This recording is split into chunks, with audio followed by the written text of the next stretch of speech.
I present to you the greatest revenge of all time. Our story today begins with our desperate protagonist fleeing through the forest. And even as he falls from the top of the mountain, he cannot escape his pursuers. One of them calls our protagonist Prince Cheon Yeo-woon and congratulates him, as he had been running for over an hour and they only just now managed to capture the lad. The boy tries to argue, saying he did everything they asked, even gave up the academy, so why do they still threaten his life? They say that even though he is a commoner, he still has the slightest claim to the throne. As long as he's alive he'll have rights, and they can't let him live. The leader of the ninjas says that if the protagonist surrenders, he'll have a painless death, but the boy refuses, saying he'd rather fight to the end. I like this guy's spirit. The ninjas move to finish their mission of eliminating the protagonist, who tries to resist and fight in some way, but he can't. Caught by the neck, the ninja still jokes, asking if that's all he's got. At that moment, the secret blade shocks them all. How could this untrained commoner, without skills, manage to hold a sword and resist like this? They soon realize that if he had training like the others, he would be a great threat to the royal family, so they say he must die tonight regardless. The protagonist didn't even see the knee that probably broke all his teeth. No, it's all here! A ninja makes a fatal wound on the boy. The scream was so loud it woke up the entire forest. For eliminating one of their own, he steps on the wound before finishing the job. As they were about to deliver the final blow, a bright light shines and whoever was about to strike is disintegrated. From 3 different angles, they realize who must be responsible and point to a stylish, futuristic teenager. At the sign of another attack, the bright light dazzles again, and they're all disintegrated in the blink of an eye. The last ninja knows that such ability is not normal, so he flees, leaving his mission behind. But with just a raise of the hand, he's eliminated while still in the air. Accepting that his life was already over, he at least feels happy to see that they got what they deserved, closing his eyes and waiting for death to come. The futuristic teenager, not at all sad, says he's out of time and asks his ancestor to make his life good in the future. After the mysterious injection, he hears a robotic voice in his head and the protagonist faints. The mysterious youth disappears forever. Long ago, waking up the next day with dark spots all over his body, he realizes his body is covered in dark spots. He hears a voice in his head asking if the master has finally awakened. The protagonist, not understanding, asks who's speaking in his head and how is that possible. The voice says it's a nano machine. He understood nano machine instead of machine, and machine means evil god in Chinese. Now Cheon Yun thinks he's possessed by an evil god. Meanwhile, 2 elders of the demon cult walk while discussing the assassination attempt on Prince Cheon Yun. The person who found the protagonist describes the scene as a battlefield, with many disturbing things around, and there was the prince sleeping peacefully amidst that terrible scene without any injuries. They go to the room to visit the boy, who was still talking to the evil nanomachine. Prince Cheon asks if it was the nanomachine that saved him yesterday. She says it depends. If it's about eliminating the ninjas, then no, it wasn't her, as she was still in the syringe. But if it's about activating the healing process, then yes. Nanomachines are a thing of the future. Explaining this to a person from the past millennium wouldn't be possible. So, the nanomachine asks if she can send the information directly from his brain. What's a brain? Never mind, yes, you can. Now, Cheon Yun understands what a nanomachine is. Meanwhile, the 2 people arrive at his room. He pretends to be asleep to avoid talking to them. Let's come back later. Now, kid, you stink. There's no way to avoid it with that smell. The doctor approaches and recognizes the boy. Cheon confirms that yes, the doctor treated his mother. Feeling his pulse, he finds something very strange. What is it, doctor? Is he going to die? Quite the opposite. His body is in great shape. He's perfect for a martial artist. These dark spots on his body are toxins being expelled. Did he take some kind of super secret special medicine? Thinking about it, the protagonist wonders if the evil god in his head is real. The demon cult was formed by several families, but only 6 core sects. Every 10 years, the demon cult's academy opens to train the best warriors of the generation. When princes join the academy, it's called the period of great battles of the heirs. The doctor doesn't find answers, so he just prescribes some tonics for further recovery. When he leaves, he wonders how someone can improve so much overnight. When the prince was young, he thought he would die due to his fragility and lack of knowledge. But now he can learn to fight and stand among the best princes and even compete against them. Cheon Yun is alive today only because his guard, Jang, protected him. Now he orders him to go take a bath, clean up, and change clothes. In the bath, he decides to test his healing ability. Using a blade, he cuts himself deeply. Before his eyes, he learns that his body can regenerate very quickly. He didn't believe the voice in his head, but now he sees that it's true. Moreover, the nanomachine has made his body incredibly powerful. Later in the library, another thing he can do now is super fast reading. He can flip through a book in 10 seconds and absorb all the content. I imagine myself at my school with this. I would be amazing. Now that the rejected prince has discovered his new infinite potential, he can now get revenge on all those who treated him badly. The first one to suffer at his hands will be the prince who sent the ninjas after him. This same boy received information that his family's ninjas failed to carry out his order to eliminate the bastard prince, tarnishing the name of the demon demon cult. He says he'll deal with that bastard at the academy. The next day, the protagonist was thinking that today is the day he'll join the academy. It would be good if he had already learned some combat skills before going to the academy. He watches guard Jung train, then the nano machine asks if he wants an analysis of the guard's movements. He stays there for almost an hour watching the movements while analyzing. After that, the nano informs that she has finished analyzing the guard's movements. It's installed directly in his brain, and he tests it to see, and it already works 100%. No, actually, not quite. At least one thing doesn't work. He has the knowledge in his head, but the muscles aren't used to the movements of this martial art. So he has to train the muscles first, but she says he can also make changes to his body. He won't even need to train to use the technique, only it will hurt. He accepts, and it doesn't hurt that much, but when it really happens, he faints. When the prince's protector remembers that he's alone, hours in a place where there are people who want to kill him, he rushes to see how the boy is. Arriving there, all he finds is the prince passed out in bed. He also sees that the son of a bitch destroyed the room's floor. Astutely, he also realizes that these footprints are from his training movements, and that the prince is watching his training secretly, and training secretly too. It's true, guys, a lot of training indeed. Nano training. When he wakes up later with all DLCs installed, his knowledge and body are now ready for fighting techniques. He tries to use the technique again and breaks the floor once more. The next moment, the guard arrives with the boy's breakfast, who hides the broken floor with the table. He thinks the guard didn't notice. The protagonist remembers that this will be his last day with the guard, as he's going to the academy. It's been almost 5 years since his mother died, and the guard has been taking care of him since then. Then the guard removes the table and asks since when he learned his dagger technique. Prince Chion is surprised, as in their culture taking others' techniques is forbidden, and that's what he did with the nano machine, so it's unforgivable. But instead of getting upset and judging the boy, the guard is happy. He hands over the technique manual and tells the protagonist that he only didn't teach him because traditions don't allow it. But since he learned it on his own, he did well, and he cries. Even though the boy promised in the past that he wouldn't cry anymore since his mother's death, the guard says it's okay. He can cry now in front of him, as long as he stays strong to go to the academy. Gentlemen, this guy is amazing! So, finally, the protagonist goes for the first day at the academy. The warrior who will make the speech for the new students tells everyone that this place may be the last they'll see in life, so be careful. He doesn't seem to believe in the potential of the students there, but when he looks to the front, where the 6 heirs of the demon sect are, he changes his mind and presents to us the names of the mortal rivals of our rejected prince. Number 1, Cheon Mian from the Shadow Sect. Number 2, Cheon Kyung Woon from the Sword Sect. Number 3, Cheon Mu Kyung from the Spring Sect. Number 4, Cheon Jang Sum from the Poison Sect. Number 5, Cheon Yuchan from the Blade Sect. Number 6, Cheon Wonryo from the Sound Sect. The red-haired man says that this time there's only one female candidate. What a shame. Moreover, the 7th heir isn't here. When he goes to get his ticket, the entry for the 7th son isn't on the list, so he doesn't receive the entry to go to the venue. Therefore, he has to stay at the back like everyone else who isn't important. Meanwhile, the gossip speaking ill of the prince is spreading. That's great. When he starts humiliating everyone, I want to see the look on their faces. Finally, the main event, the arrival of the Lord and his guardians to welcome the students. And for some reason, one of the Lord's guardians likes to drink a lot. So, the leader of the guardians orders them to be silent because, Your Majesty, is going to speak. This is the leader of the demonic cult, one of the top 5 strongest in all of Murin, the incredible Lord Jeonjang. When he speaks, everyone trembles in fear at his overwhelming presence. The Lord welcomes everyone, saying that everyone there is the future and pride of the cult. So, train hard, make friends, and be great soldiers for me in the future. That's all. Before leaving, he takes a look at the 7th prince, turns his back,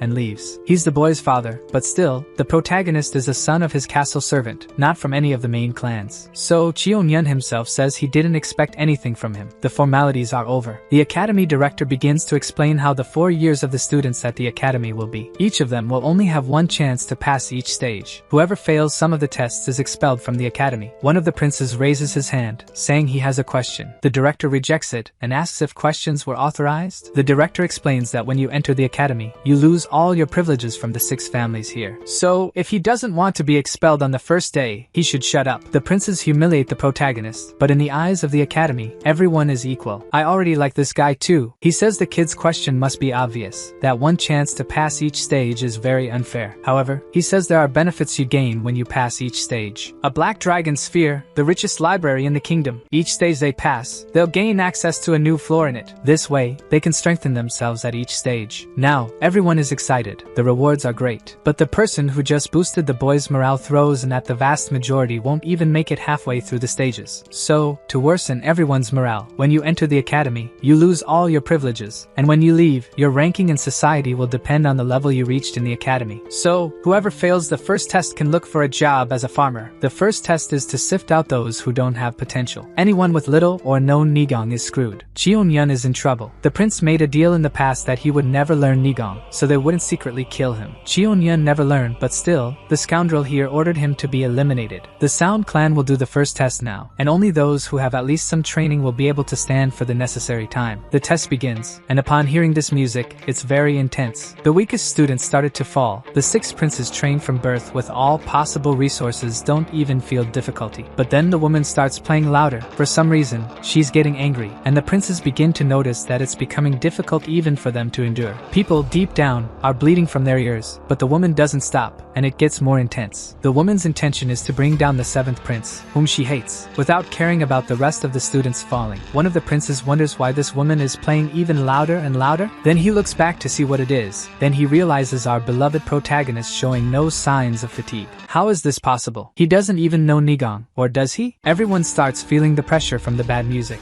The old woman holds a grudge against the protagonist, and will do anything for him to fail this test, so she keeps increasing the music. She crosses the line. Even the princes would fail if the director didn't intervene. He ends the exam. The nano machine that has total control over Cheon-yun's body blocks his hearing, but realizing that almost everyone nearly died here, and he, who has no kind of training, doesn't seem to have been affected by the test, would be very strange. When the test ends, he orders the nano machine to inflict internal injuries on him. As a result, he vomits a little blood to make a scene. Proud of this kid, he already passed the test, deceiving everyone with intelligence. Besides, he gained the respect of the redhead when he sees that the boy doesn't have a drop of Nigong. The kid passed the test only with the strength of determination. He sends the boy to the infirmary and goes to exchange some words with the Elder of Sound. He says she went too far and failed almost everyone, besides almost killing one of the sovereign's sons. She admits she was wrong and went overboard. Then the redhead says the boy doesn't have a drop of Nigong. She says she doesn't believe it because it doesn't make sense. The director insists he checked himself. The kid endured everything in determination. The 2 guardians who don't seem to like each other face off a little, and then the redhead asks him to leave. He says he will, but it's not because he ordered, it's because the drink ran out. The princes feel something coming their way. They don't know if it's their power or the strong scent of alcohol. The drunk guardian leaves thinking the boy is amazing, endured everything without any energy, while these excited kids are hopeless. The redhead admits that he also liked the boy and that if he weren't of royal lineage, he would take him as a disciple because the kid has potential. The other princes also got hurt by the test, but no one seems to have cared about them. In the infirmary, the doctor, upon hearing that there's a patient coming, gets excited to be able to work. He asks what happened. How many stabs did he take to be bleeding like this? The guards say it's not that. They're internal injuries because he resisted the attack from the sound lady for a long time without having any Nigong. The guards leave now, but one of them takes a look at the protagonist before and says that this kid isn't as bad as minutes ago. The nano machines healed him from the inside, so he's just pretending to be injured. A drunk guard breaks the door, entering the place, leaving the doctor annoyed. But because of the hierarchy, he can't complain much. Meanwhile, the boy pretends to be injured and sleeping, but the guardian approaches and says hi. He asks until when he's going to keep pretending to be asleep. He keeps pretending to be asleep,